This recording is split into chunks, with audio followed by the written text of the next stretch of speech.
All right. Thank you for everyone's patience on this. After public comments, we'll go ahead and get into the action agenda.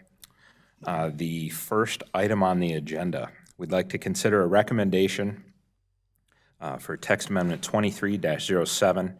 That's a request by the Huntersville Planning Department for a text amendment to Article 12, Section 12.2.1, interconnected, and that's purpose is to just simply clean up the definition. Good evening, everyone. I'd like to put my staff report to the record for petition TA 23-07, definition cleanup.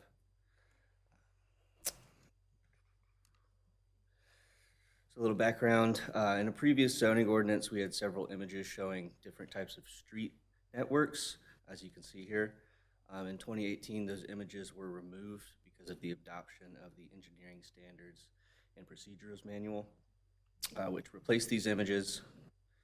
The proposed ordinance change is looking to remove the relevant text from Article 12 definition of interconnected that refers to those removed images. So that's the changed ordinance. So again, looking to remove that irrelevant text from our ordinance. So any questions? Thank you for that. Any questions for staff on this? None? Okay, I'll accept the motion.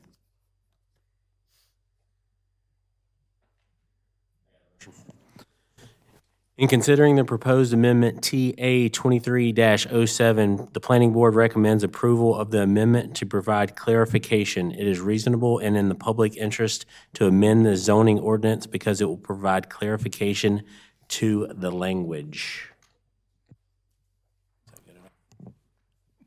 Second. Okay, I have a motion. We have a second. Any discussion on it? None? Okay, all those in favor? Any opposed? Carries unanimously. Right. Thank you. Agenda item 4B. Consider a recommendation on text amendment 23-06.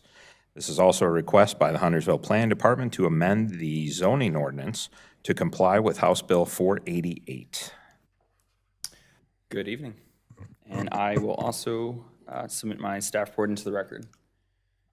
Okay, so TA 2306 is a text amendment to comply with House Bill 488.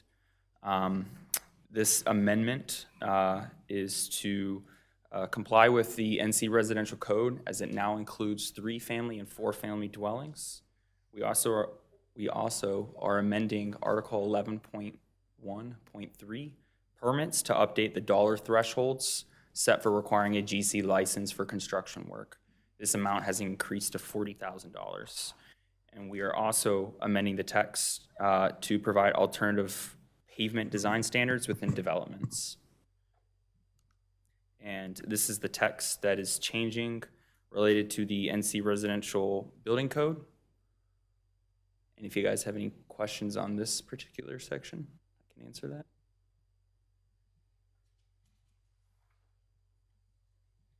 Okay. Nathan, we're not letting you get by that easily. Just a quick question. Go back one slide for me, please. This one? Yeah, the amount has increased to $40,000. Is that also specific from the state statutes? All of this is from the state statutes. So really, there's no input from us or from the staff? No, this is what the state requires. Very well, thank you.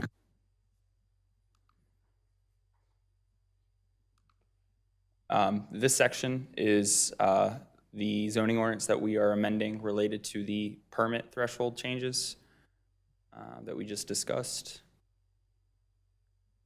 And this is the language that is changing that provides the alternative pavement design standards within developments. And on October 5th, the HOAB recommended approval with a vote of 4-2 to 1, with a recommendation for staff to review whether the listed items required a building permit. So the current proposed ordinance states that these items are generally required and serve to give examples of items that may require a permit. It does not say that these items require a permit. Mecklenburg County issues our building permits and clarifies what items require a building permit. And if you guys have any general questions, I can answer those for you. So a couple things. In the staff report does not reflect the motion to reconsider and the revote. So there was a vote and then there was a revote. And to legal staff, I'm sure you'll want to weigh in on this as well. What I noticed in reviewing this is I'd submit that the motion to reconsider this text amendment that was made on October 5th, 2023, it did not follow Robert's rules. According to a January 2021 article from the Municipal Research and Services Center, only a member of the prevailing vote can call for a motion to reconsider. The original vote, I wrote it as 4-2. I forgot to write down the person that abstained. But Gammons and Holman were opposed in the original vote. Yet when Town Attorney Sloop encouraged the motion to reconsider, Mr. Gammons made the motion, but he was not on the original prevailing vote. I've also gone to confirm this procedure using a citation from Robert's Rules of Order, newly revised 11th edition that came via Wikipedia. It was also a March 2020 article from the site Jurassic Parliament and a March 2016 article written by the author of Robert's Rules for Dummies. So what I would like to request on this is that the motion to reconsider that was performed on October 5th, 2023 be invalidated, leaving the original vote to stand and the actions requested in that vote actually be performed. And so as a reminder, that first one did pass 4-2 with apparently an abstention, and that was to table the text amendment, send it back for review, and the planning department actually did agree to do so during discussion of that.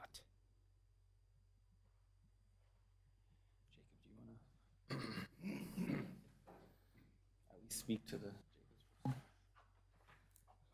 I do not have the minutes or anything in front of me to, I guess I'd have to go back and look at everything that happened and look back at the language. So I mean, I can't tell you one way or another what exactly was said. I can tell you that once the board did the second vote, staff did again review the language. We did go over the statute again. We went over what the board suggested us to review, and we were left with our same conclusions. Okay, and what do we do, though, about it being revisited? And let's see, what do we have? So here in the minutes, Frank Gammon made motion to recommend approval of TA 23-06 with the caveat, Planning and Legal Department review HB 488 and items pertaining to 160D-804J and ensure that the wording as written in the current ordinance applies and in concurrence with the state statute. Scott Harrington seconded the motion. Mr. Gammon was not allowed to make that motion, is my concern here, because that was a motion to reconsider something that was already passed earlier in the meeting. So he was ineligible because originally he opposed it. So it would have to be someone on the prevailing vote to bring that motion to reconsider. Then, as I understand it, anybody, regardless of how they voted, could second that motion. So yes, the actions have been taken, and that's appreciated. But in my view, we still have an issue. And what was the original vote? before it was reconsidered. The original vote was 4-2, and it was, motion passed 4-2 with Holman and Gammon opposed. Yeah, so the original motion was still, but before Frank made a motion to reconsider, what was that motion? Oh, I'm sorry. No. No, Jones made a motion to table TA 23-06 in coordination with the bill and ensure that the text amendment complies fully with the NC legislature bill that had been passed. Kathy Jones seconded the motion. That's what we got in the minutes.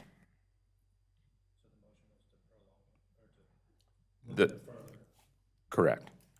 I will note even, I mean, I can go look back at the minutes. I mean, again, I can't do it right now. I don't have the minutes. I don't have Robert's rules right in front of me to confirm what you're saying. But I will note that a vote by the Ordinance Advisory Board is not necessary or required for text amendments. So I would suggest that you all move along with the text amendment now that we have already had the public hearing, I assume. So because you all are a required recommendation, the ordinance advisory is not required. So I would suggest still moving forward with the vote today. Thank you. Okay. Before you go then, is there, because I imagine it's going to come up, so I figure one of us may as well just ask you while you're standing there. Sure. In the research that was done, I mean, what was looked at to determine, because I think a couple of the concerns, and this wasn't all of them, and I'm sure Frank will want to chime in because he was there in person, but a couple of the concerns had to deal with that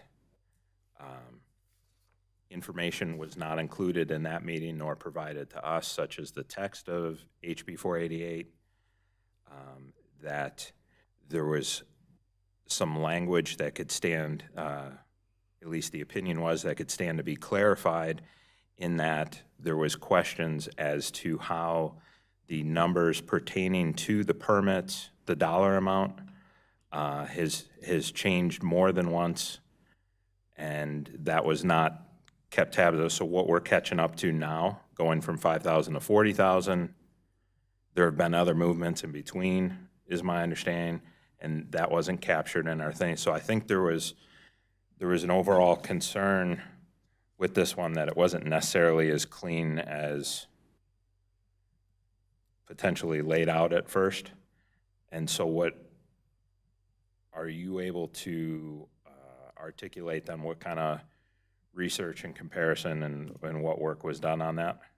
I believe the bill was included in this, was included tonight on the agenda. I believe all the necessary information was included tonight. Correct me if I'm wrong. As for other specific questions regarding our research about the language, I mean, I think Nathan kind of summed it up in the sense that, so in our ordinances, under section 11.1.3, it says that no development shall occur except pursuant to a building permit when one is required. So that is one caveat. The second sentence goes on to say a building permit is generally required for the activities below. Generally is, it is not saying that a building permit is always required. It is saying one is generally required. Another note is that the county is the permitting authority for building permits. So we are not the ones doing that. So the generally is supposed to be a caveat. So we don't have to add, so we don't have to add every single word that we think would make it actually more confusing rather than help. Because if you look at 160D 1110, A2, where it does talk about that exception for, which I believe was the issue at the Ordinance Advisory Board, it talks about an exception for water heaters and other things. That is a very long paragraph that we think is not helpful or even needed in the ordinance, and we think it would actually hurt So we think our ordinance complies with the statute, especially in the sense that it is the county that is the permitting authority. The county isn't going to require or not require something be permitted when it shouldn't be. So we think our ordinance stands up to what it should be. And if I didn't answer another question of yours, let me know. Okay, thank you. Lee? Don't go anywhere. Excuse me. So overall, and for my edification, I guess anybody else is confused on this, we seem to spend a lot of time doing text amendments, chasing the residential code, trying to make our ordinances look like that, right? It seems inefficient, it seems redundant, especially when it's the county and the state that's doing the policing and enforcing of them. Is there any way that we could just take our ordinances and refer them to the proper code? Or are we always going to try to reword and rebalance and keep track of the changes in that code? And if I can go on to try to imagine every municipality doing the same thing, that's a lot of wheel spinning to do some kind of, redundancy. So that's my rant, but yeah. Sure. And I guess now I remember your last question about the 5,000 to 40,000. It kind of goes to your point about changing every time the state legislature makes a change in the statutes. One reason it wasn't changed, I mean, there are thousands or hundreds, there's a ton of changes to the statutes every single year. So sometimes things do get lost. That is one reason Ms. Sloop and I were brought in, so we could work every single day on these things. And to your question about references, there are times when a reference could make sense, but there's a lot of times where referring to statute 160D, 1110 is going to make it a lot harder for the general public. They're going to look at our ordinance, then they'll look in the statutes, then they're not going to understand it. That's going to make it more difficult for them to understand. So we think it is better more times than not just the state comes out with some new language. We have to follow it. It's a state law. Now we have to follow it. So we'll be back here making sure we follow the law. To that, what if the general public and the contractors and all knew that the point of reference on this was the NC residential code or whatever it is, and didn't look to our ordinances for our version of an interpretation of the actual statute? I mean, you go to pull a building permit, that contractor's not going to say, well, the town told me this. Up here at building permit, they're going to say, no, the state says this. So why do we work so hard to try to stay in sync when Well, that's we're not? why we want to stay in sync, because we don't want somebody to go, well, the town told you this and they're telling you this. We want to make sure they're exactly the same. I got that part, but it seems like we've got two authorities here trying to enforce one rule, and that's the confusing part. Why not have the contractor, the general public go to the state, go to the county for those codes, and not go to the municipalities? I mean, if I was their attorney, I would tell them you should definitely look at the statutes and look at the ordinances. I mean, they need to do both, but I think for a general public person who isn't doing that all the time, I think their first inclination is going to be looking at the ordinances. And then when they go to the county, maybe the county will, say, hey, here's the statute as well, or maybe, So we think it is our thought process that we should just stick with the statute so everyone can find it wherever they need to find it.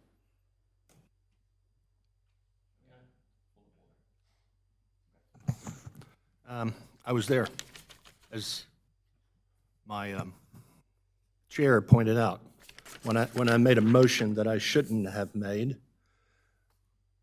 Just to give some background on this, when it went through on the 4-2 vote, I voted against sending it back because I didn't want to hold it up. However, even when I said that, there were some issues in Section 3 of this text amendment regarding, it implied, when you read our ordinance, it implied that if you did a repair or, it didn't say that specifically, but it said if you changed plumbing. Now, that's defined in the state ordinance, General Statute 160D 1110, that gives an exception.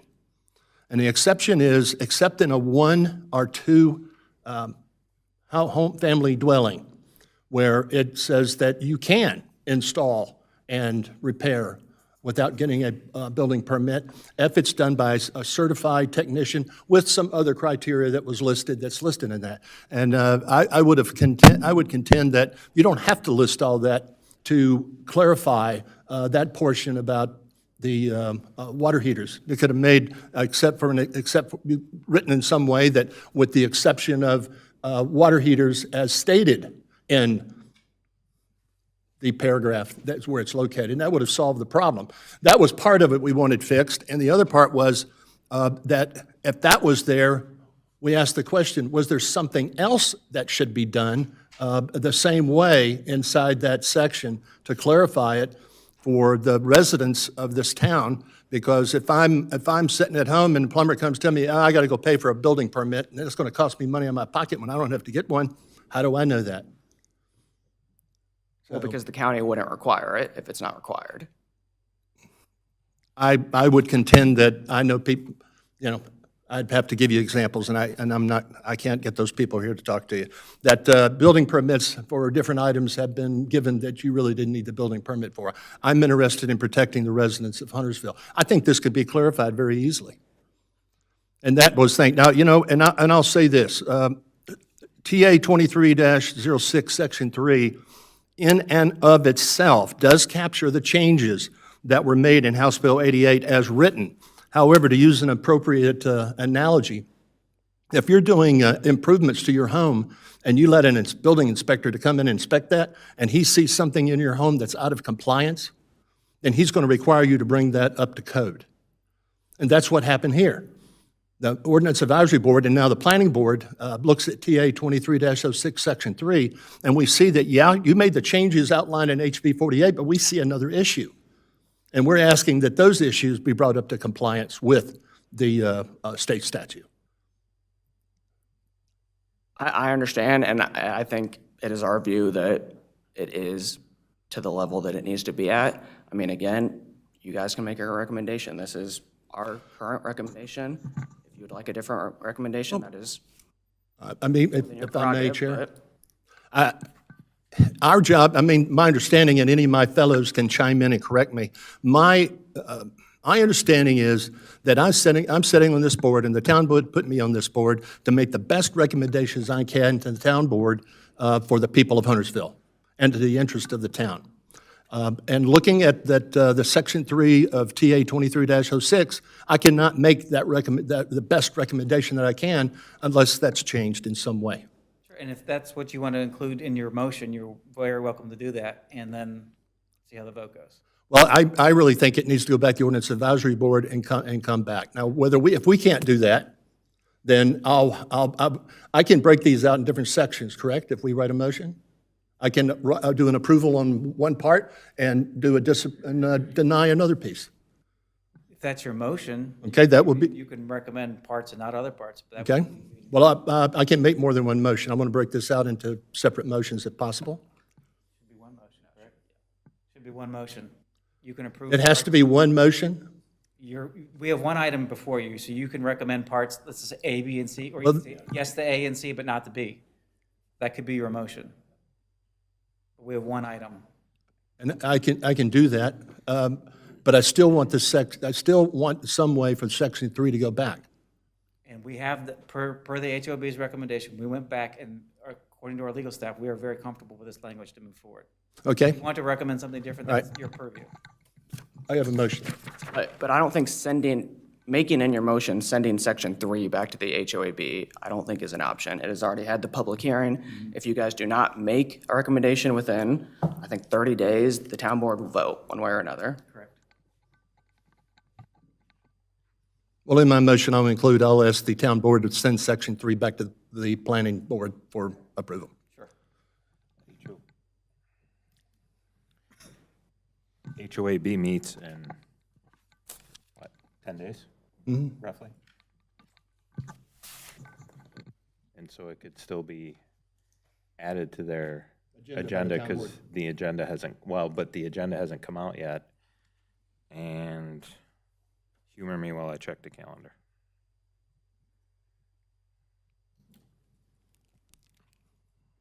There may not be a meeting this month. Yeah. When does HOAB meet? The first? First Thursday. Thursday. First Thursday, that's right. You wouldn't have. So they went,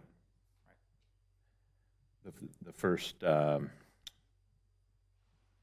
board meeting isn't until Monday the 5th. So that wouldn't work. I have, I guess, humor me on this. What would sending it back to the ordinance advisory board do that we couldn't do here? well, the changes could be made so that we could see them, so we could make a proper recommendation on them. Because I cannot make a recommendation on I can't, maybe my fellows can,